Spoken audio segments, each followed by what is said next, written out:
Obrigado pelo teu amor que se derrama nas nossas vidas.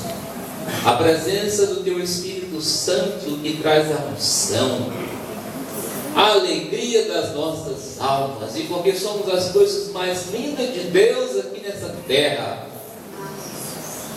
Obrigado pela presença da igreja do Senhor aqui nessa terra. Muitos dizem que não existe mais amor, mas enquanto a igreja de Deus estiver aqui, há amor sim. E obrigado por essa igreja pelos 30 anos. Sei que não foram fáceis esses anos, mas como diz a tua palavra, a igreja vai sempre prevalecer diante de todas as circunstâncias. E nesta noite, Pai, mais uma vez, nós vamos estar meditando um pouco na tua palavra. E quem dá discernimento, quem nos instrui, quem nos encoraja, é o Espírito Santo, o Consolador de Deus. Somos apenas instrumentos. Pai, abre em cada coração dessa noite, o meu também, para que possamos receber de ti a tua graça, a graça do conhecimento, do discernimento para um viver melhor nessa terra como santo.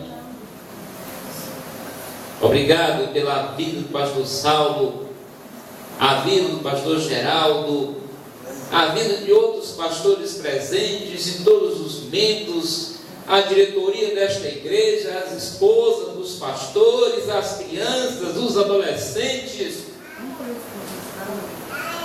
É a igreja de Deus aqui neste lugar. Obrigado por todas as igrejas batistas no estado do Goiás e na nossa cidade de Anápolis. Em nome de Jesus nós pedimos mais uma vez a tua bênção em nome do Senhor. Amém. Amém. Amém? Amém. O pastor Saulo deu a liberdade de ler outros textos bíblicos, sem ser exatamente o texto da conferência que fala plantar, regar e crescer. E o Espírito Santo me encheu de muitos textos. Não posso ler todos. Eu estou procurando ser prático, mais bíblico, e porque é assim que Deus fala e nos ensina. E nós temos um desafio: plantar, regar e crescer. E esse desafio é nesse século, agora no presente. E Paulo escreveu um texto no ano 60, lá próximo ali, quando Jesus subiu aos céus.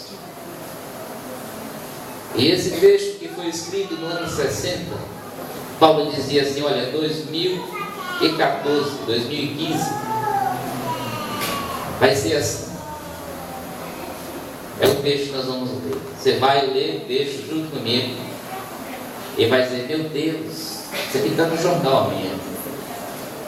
Esse é o ambiente da igreja. É nesse ambiente que Deus nos chama, nos convoca para plantar, regar e crescer. É um ambiente hostil, maligno, pornográfico, dominado pelo capitalismo que oprime. Há muitos julgos de todas as direções. Minha esposa nunca foi muito de falar no aumento da conta de luz, mas isso vai aumentar 21% ou 22%. Um julgo. É nesse ambiente que a igreja é desafiada a plantar, regar e crescer. Vamos conhecer um pouco desse ambiente e depois nós vamos ver alguma coisa que Paulo nos ensina, ferramentas que são necessárias para colocarmos na prática da nossa vida. para fazermos o trabalho com eficiência. 2 Timóteo capítulo 3. Leia, vamos ler.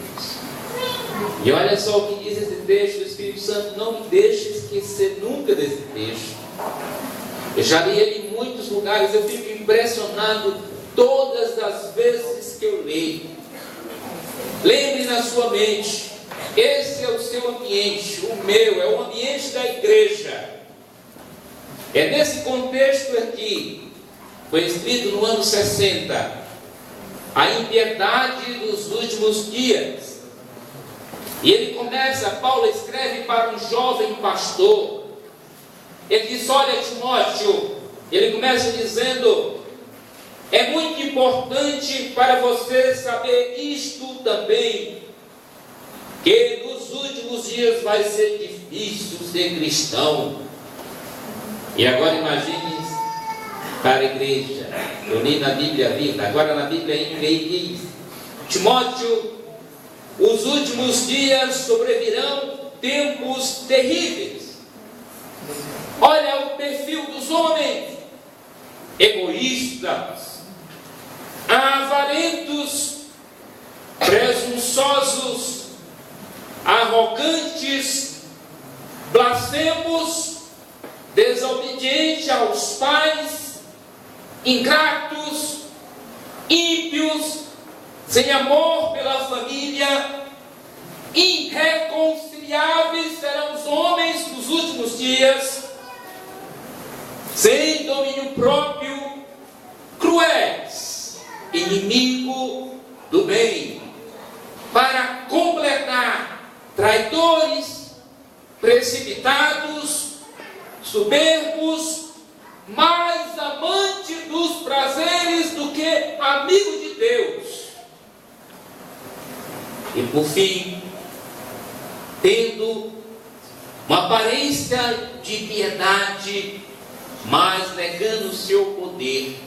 E o apóstolo Paulo diz para Timóteo: afasta desses.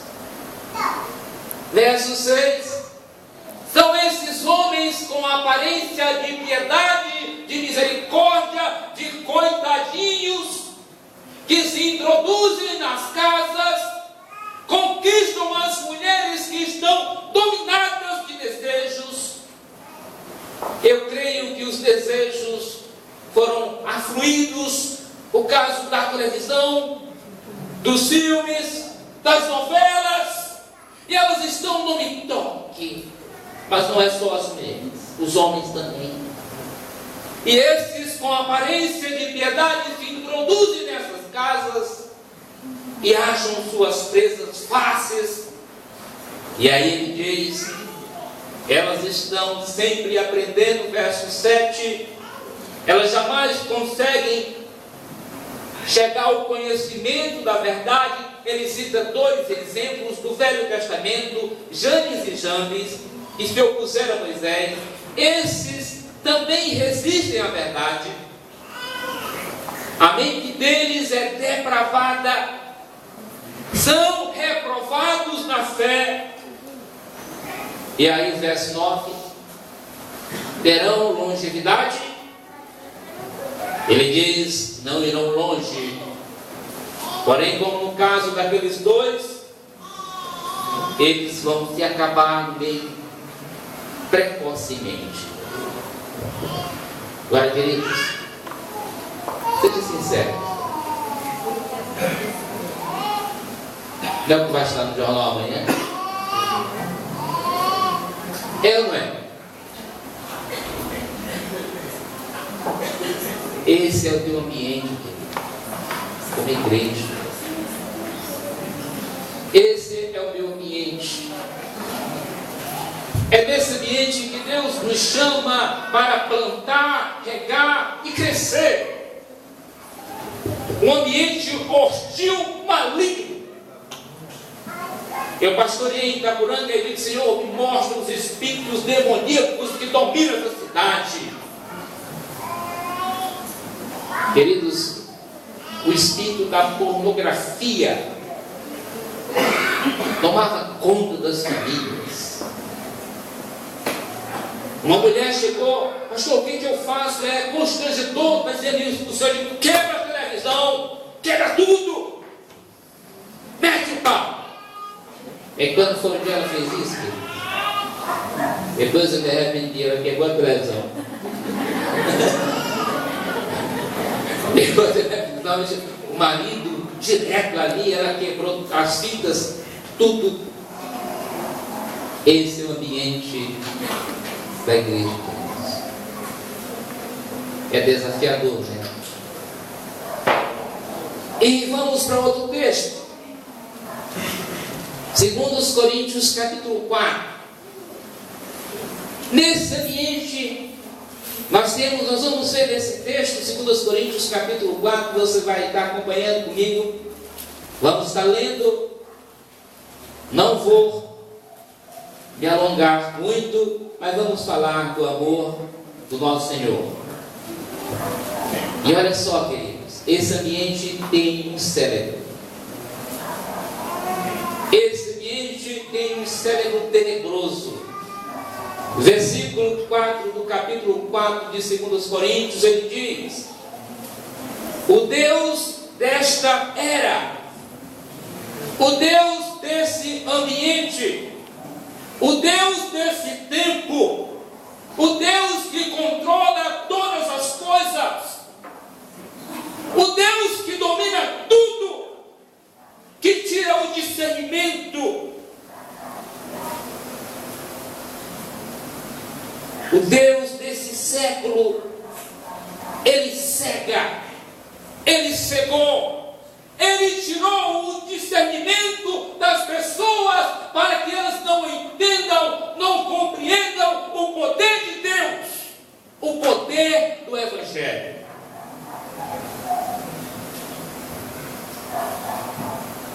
O Deus desse século. De todos os lados desse mundo a gente vê aflições, sofrimento. E parece que tudo está insolúvel, não tem mais jeito. E eu penso, queridos, que o cenário, o palco já está sendo montado para o Deus desses séculos se revelar como anticristo. Quando todo mundo dizer, não sei mais o que fazer, então ele aparece, eu sei. E multidões vão estar no seu domínio. Agora voltando para 2 Coríntios, 2 Timóteo, eu quero só destacar algumas coisas, então vamos para outro texto. O ambiente, nós temos alguns versículos, o ambiente da igreja, o seu ambiente, um ambiente marcado pelo colapso moral. Marcado pelo colapso moral, do versículo 1 ao versículo 4, você vai ver a perversão, como os homens estão descaracterizados daquilo que Deus planejou para a vida deles. Um ambiente marcado pela aparência de piedade. Esses dias atrás, um homem abusou sexualmente das 4 filhas. E depois ele apareceu com uma aparência piedosa e dava dó. O serial killer aqui, alguém se admirou com aquele jeito piedoso e disse: eu quero como namorado. Queridos, é o diabo personificado em gente. É o diabo puro. Ele usa calça, usa saia, usa bermuda, usa camisa. Ele anda na cidade, ele compra, ele faz tudo personificado em gente com aparência de misericordioso, de piedade, de santo, mas um demônio puro.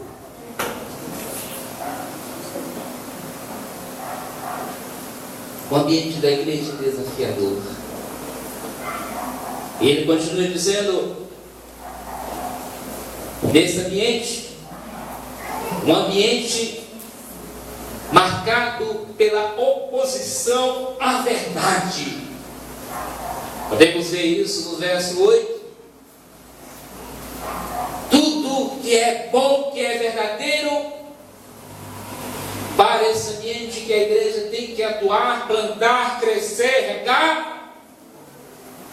a verdade não é verdade.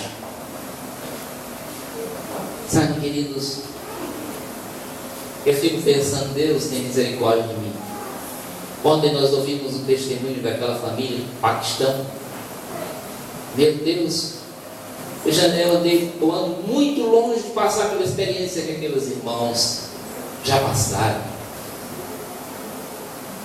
Mas, queridos, nós temos que levantar nossa cabeça. Porque apesar de tudo, a Bíblia diz que a igreja é sal e a igreja é luz. E nós não podemos deixar de falar, pois Paulo diz que o Evangelho tem poder de transformar. E tem uma outra questão também, queridos. Eu conheço uma cidade em que o prefeito é pastor. E a maior igreja da cidade, por 2 vezes seguidas, o líder caiu num pecado moral. E agora os crentes da cidade vão se escondendo, porque o pastor que é prefeito, na interpretação do povo da cidade, não está valendo muita coisa não. Um pastor faz isso. Um pastor pede para um pai de família trabalhar 2 meses sem receber. Está vendo o descrédito? Está difícil. Então quero te chamar, vamos ler o texto. Vamos começar por lá. Então nós vamos entrar nesse ambiente hostil, maligno. O texto de Romanos capítulo 6. Vamos entender um pouquinho. Quero que você acompanhe esse raciocínio. Nós estamos falando para a igreja. Então vamos ler aqui. Temos que trabalhar como igreja. Temos que arrancar as almas de Satanás. Temos que fazer alguma coisa. Então esse texto, eu gostei muito desse versículo. Inclusive ele é o versículo da divisa do tema anual da Convenção Batista Goiana. Desafiado a sermos padrão de submissão a Cristo. Mas o versículo diz, versículo 22, olha, querido, lembra do ambiente da igreja, terrível. Lembre que você tem uma responsabilidade como eu, como igreja. Lembre que a igreja, ela trabalha no banco. Igreja dá aula lá na sala de aula da escola. Igreja trabalha como enfermeiro lá no hospital. Igreja está na universidade estudando. Igreja anda de bicicleta na rua. Igreja vai na feira, vai no supermercado. Igreja anda por todos os lugares. Vamos entender, a igreja não é parede. Igreja é você e eu. Então vamos pensar, você e eu. O que Deus propõe para avançarmos desse ambiente hostil? Ele traz a lembrança uma coisa. Ele diz, nesse versículo 22, mas agora que vocês foram libertos do pecado e se tornaram servos de Deus, e agora como servo de Deus, vocês têm uma consequência na vida, que é o fruto da santidade. E como santo, vocês têm uma consequência maravilhosa, a eternidade com Deus. Então tudo começa aqui para entrarmos nesse mundo hostil. Você, querido, que um dia era escravo, condenado, como eu, Ele nos resgatou. Agora somos escravos de Deus. Somos filhos